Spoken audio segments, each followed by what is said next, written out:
Hello there, this is a zero waste sewing a sponge.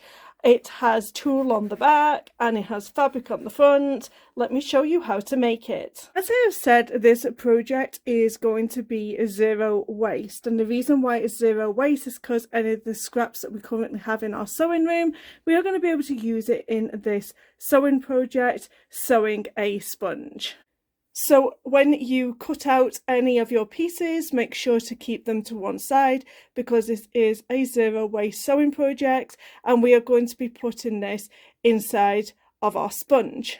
The dimensions for this sewing project for a zero waste sewing a sponge is going to be 7 inches tall. So this is 7 inches by 5.5.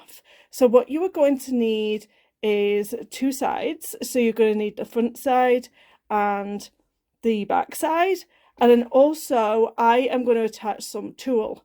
Now tulle is what you would use for a wedding veil, or what they would use in the 1950s in an underskirt in order to make their skirts puff out.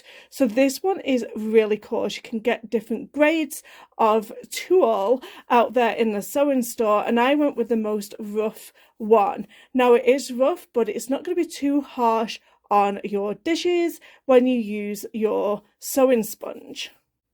This zero waste sewing project is absolutely perfect for a beginner. So you are going to put the tulle, you're going to have it right sides facing, and you are going to put the back fabric behind the tulle, and you're going to put the front side facing face down.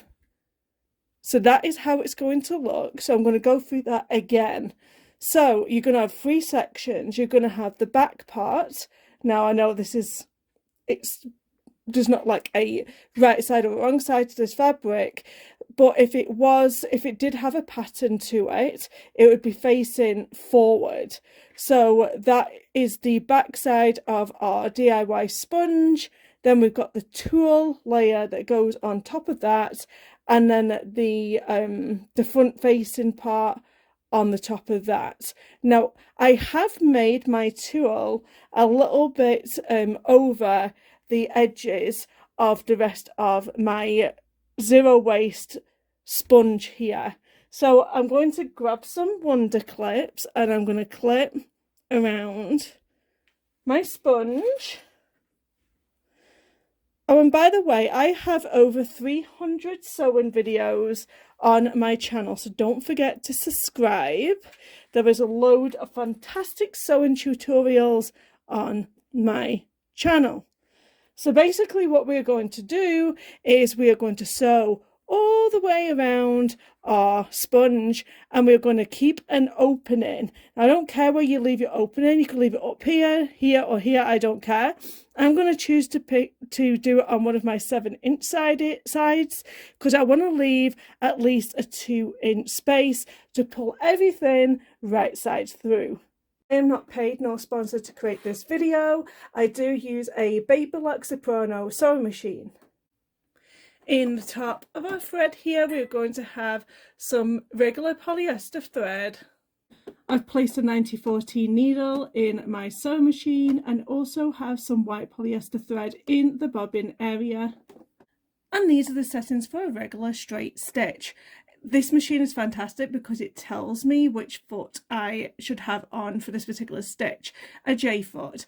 Also, another great foot to use right now is a 1/4 inch foot with guide. It will help you to get your 1/4 inch sewing down pat. I am also going to place this button on here, which is the pivot key. And what happens is, every time I press my accelerator, my presser foot will automatically go up and down. So I don't actually have to lift up the back here. It will automatically raise up and down. So when I go around corners, I don't have to keep on raising this up and down. This is the foot I was referring to. This is the 1/4 inch foot with guide that I'm going to place on my Baby Soprano. Now I'm going to start sewing all the way around my zero waste sponge, all the way around, and not forgetting to leave that gap. So I'm going to sew down And I'm going to remember to reverse my stitches over to lock them stitches in place. Now, did you see as I raised my presser foot, raised my presser foot accelerator, my presser foot came up. And then when I press it back down, it goes automatically back down.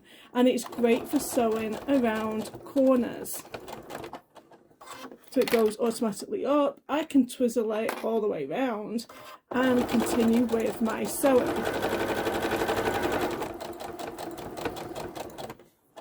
Now it's going to automatically raise up. Then I can pivot my work all the way around without going behind the machine and sew back on. Now when we come to the end of our sewing, you just need to remember that we're going to keep this 2-inch space at the end so we can pull it right sides out. Now I have taken the zero waste sponge out of my sewing machine and I am going to cut all the way around. Now I am going to cut close to but not on these stitches, because if we cut through these stitches then we are going to have to sew it all over again, but it helps to reduce the bulk if we cut quite close to the stitches. And remember, keep hold of all of this waste because this is a zero waste sponge. Now we are going to turn our project right sides through.